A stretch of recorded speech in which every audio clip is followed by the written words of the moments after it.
Consciousness comes into play when you're doing something that you haven't done before. And so that's interesting, because what it means is the conscious you is dealing with the world that isn't determined yet. And I would say it's actually dealing with the world of possibility, the world of potential. And it's a world we believe in. You say to people, you're not living up to your potential. And you say that to yourself too, you know, when you wake up at night and you're guilty. I'm not living up to my potential. And you don't feel good about that. And you think, well, there's potential around you that you're not exploiting. You know, and you feel bad about that too. And you should. And so it's a good source of guilt and shame. Not enough to crush you maybe, but enough to wake you up. And it's certainly not something you hope for the people that you love. It's okay. You're wasting your potential. It doesn't matter. It's like no one says that. And so we're contending with potential. And we know that because we wake up in the morning and poof, we're awake. Like the sun has risen again. We're awake. And we confront the world. And what do we confront? We confront the possibilities, the potential, and the horror of the day. Here's the things we could do. Here's the things that could go bad. Here's how we could make things go better. And you know what that is. It's usually, there's 3 or 4 things that I need to do today that I'd rather avoid. But I better do them, because if I don't do them, the world will be a worse place by 6 o'clock tonight.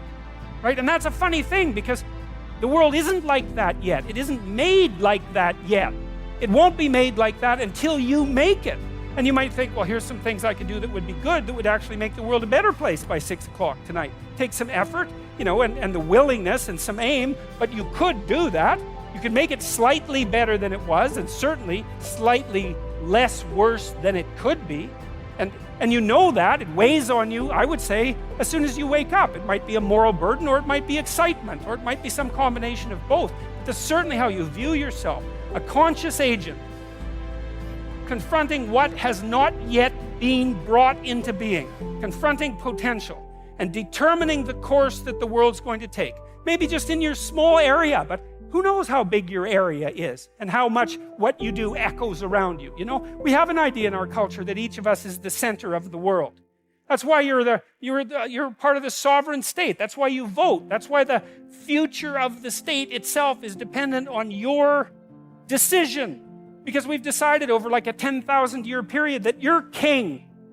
You, for whatever reasons, it's on you. Your conscious ability to be awake and to be articulate and to be clued in and to keep nature at bay and culture straight and your own malevolence under check and to combat the unknown and to transform it into something that's good. That's what you are. And you see this reflected in the oldest stories. That's the dragon myth, you know? You go out into the terrible unknown, beyond what we understand, into the unknown itself. And you confront the terrible thing that rests there, the terrible predatory, eternal predatory monster.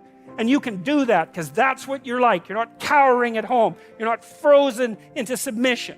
You're out there active, and you can take it on. And as a consequence, you can attain something of substantive value, right? And that's you. That's the transformation of you, because now you're braver because you've done it, but it's also something now that you've garnered from the potential, and you can bring that back and you can distribute that into the community. That's the story of humanity. It's the oldest story we have, and it's correct. There's this idea in Genesis. I'll end with this. So there's this idea in Genesis that at the beginning of time, there was potential. Tohu vabohu. There was potential. It was nothing, like the nothing that's there when you wake up in the morning, that's just the potential of the day. It's all sorts of things that could be, but nothing that is. And then there's a structure that confronts it. Well, that's you. There you are, the structure that confronts potential. And then there's the personality that you use to confront it. So in Genesis, the personality is logos, and it's something like truthful courage and communicative ability, all amalgamated. It's something like that. So, and it's a lesson. It's like, okay, there's the potential. What are you supposed to do with it? Well, there you are, ready to confront it. How do you confront it? With truth and courage. And then you transform it into what exists. You take the potential and you transform it into being itself. That's your job. In Genesis, when God does this repeatedly, he says something repeatedly.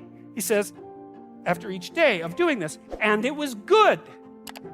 I mean, and it's repeated, so it's like it means something. It's repeated. And what does it mean? If you confront potential, with truth and courage, then what you produce is good. Well, so that's a good thing to know if you want to produce what's good. It's like confront the potential with truth and courage, and what you produce is good. Great. So that's a nice thing to know. It's a fundamental ethical axiom, and it's sort of predicated on faith. It's not easy to be courageous, and it's not easy to tell the truth. But the theory is if you manage both of those in the face of potential, then what you do is you produce out of potential what is good.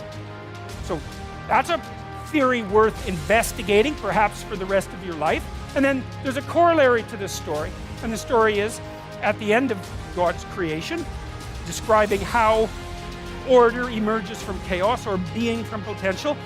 There's this strange line, which is probably the most important line that's ever been written in our culture, at the basis of our culture. And that is that men and women are made in the image of God. And what does that mean? Well, if God is that which confronts potential with truth and courage and makes what's good out of potential, that seems to indicate that we have the same faculty. Like on a smaller scale, we're not omniscient, but we're not bloody well nothing. You know, our conscience is integrally tied into the structure of being in some manner we don't understand. And it certainly is the case that we take what isn't and turn it into what is. That's something, man. That's quite the trick we've been able to manage. And so we're made in that image. And so what are we supposed to do? Well, that's what we're supposed to do.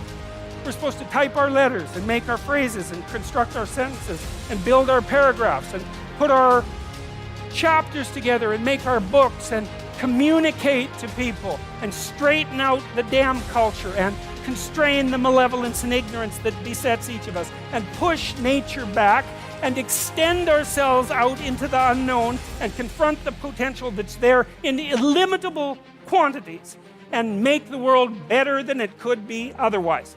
To move it away from hell, and it can certainly become that, and toward heaven to the degree that we can manage that. And that is a good enough goal. That's the thing. You need something, you know, because your life is tough. It's hard. You need something that, you know, you need something to get out of bed for and fight for.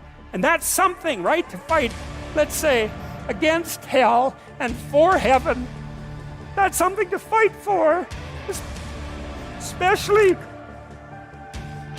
and you know, if you want to be convinced about this, like read a little bit about hell. Read the Gulag Archipelago, or read Ordinary Men, or read the rape of Nanking, or read about what happened in Nazi Germany during Auschwitz and all the catastrophes of the 20th century, and see if you believe in hell, and see if you think, well, maybe not having that happen anymore would be a good idea. And then think about maybe that's something you could contribute to, and then it wouldn't have to happen anymore.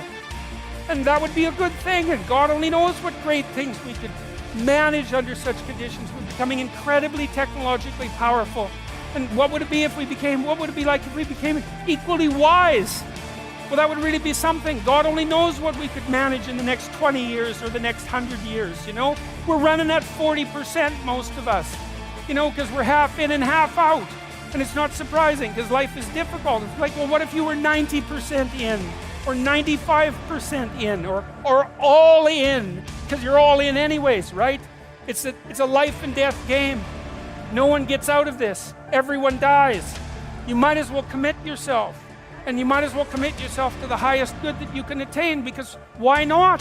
It'll imbue your life with meaning. It's hard, the responsibility's there, but all the meaning's in the responsibility, and that'll make your life better.